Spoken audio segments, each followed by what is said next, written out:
আমার আন্তরিক শুভেচ্ছা, প্রীতি, অভিনন্দন সব নদিয়াবাসীকে জানাচ্ছি। এবং ইস্যুস যেরকম আছে, প্রথমে একটা বলছি, সেটা হচ্ছে বেলেডাঙ্গা ফ্লাইওভার। সেটা একটা বিশাল প্রবলেম হচ্ছে, সেটা নিয়ে আমাদের কাজ করতেই হবে। এবং পলাশির সুগার মিল যেটা, সেটা বন্ধ হয়ে গেছে, সেটা চালু করতে হবেই, কারণ ওখানে ভীষণ ভালো উৎপাদন হয়, জীবিকা অর্জন হবে।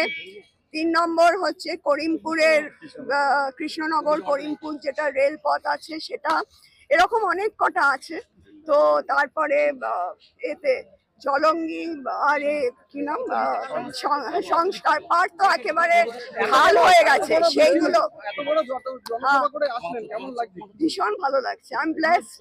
জেতার ব্যাপারে কতটা আশাবাদী আপনি? 100%।